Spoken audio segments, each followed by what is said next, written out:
Bagaimana caranya membuat presentasi dan mempresentasikan paparan itu tanpa menghafal? Nah, terima kasih banyak buat kamu yang sudah banyak nonton video saya khusus tentang presentasi nih ya. Banyak banget yang nonton dan banyak komentarnya. Terima kasih banyak.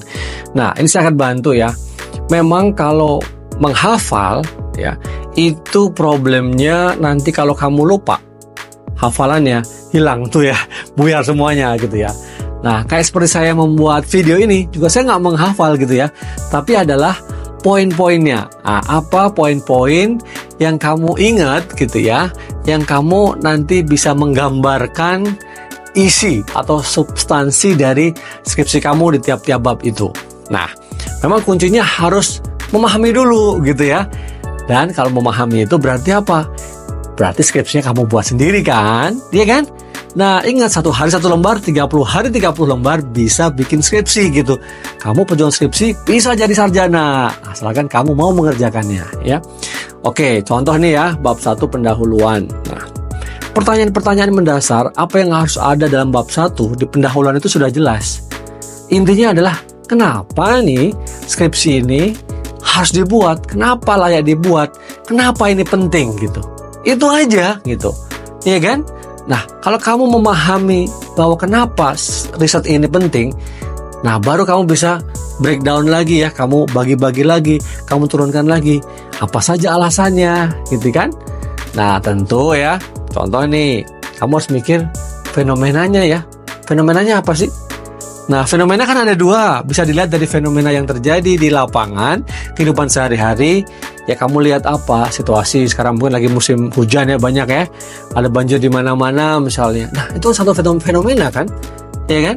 Nah, dari situ kamu coba balik ke literatur, fenomena yang ada di literatur terkini terkait dengan topik misalnya banyak hujan, ya banyak terjadi banjir di mana-mana, mungkin ada tanah longsor dan lain sebagainya. Itu risetnya sudah apa aja sih di bidang kamu gitu. Nah, ini contoh saja ya, tentu daftarnya bisa panjang banget kalau saya mencontohkan banyak. Tapi intinya itu. Nah, dengan memahami yang apa dipaparkan di bab itu ya, di bab 1 ini misalnya ya, bahwa kenapa riset ini penting ya, salah satunya adalah fenomenanya, kamu di luar kepala gitu loh. Nggak perlu menghafalkan kan. Nah, tetapi untuk itu kan perlu ada semacam penanda atau pengingat saja dalam paparan kamu. Ya, dalam PowerPoint ya, atau dalam presentasi kamu lah, kamu pakai apa itu bebas saja, terserah gitu ya.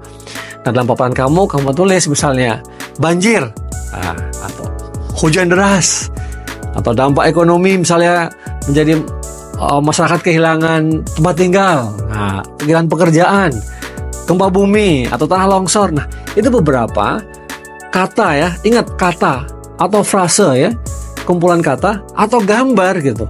Nah, itu cukup menjelaskan, kamu bisa menerangkan.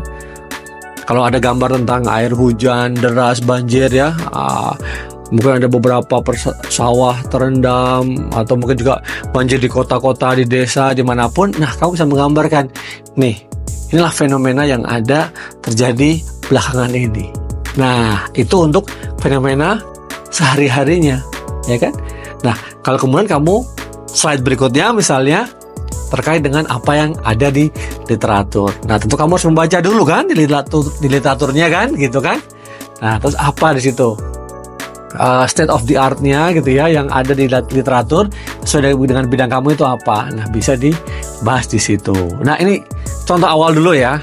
Saya ingin kasih tahu gimana kamu tidak perlu menghafal ya, tapi kamu bisa menjelaskan dengan baik dengan satu, memahami, saya ulangi ya, memahami apa yang ada di pokok bahasan di bab tersebut.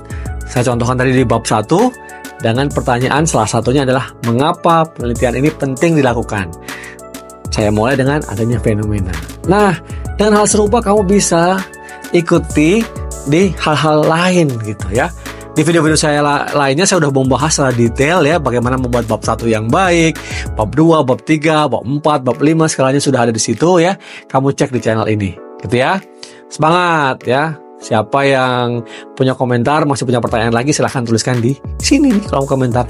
Terima kasih banyak. Jangan lupa dibagikan kepada yang lain, para pejuang skripsi yang membutuhkan ini. Yang belum subscribe, silahkan subscribe ya. Terima kasih banyak. Sampai ketemu lagi di video-video saya selanjutnya. Sukses.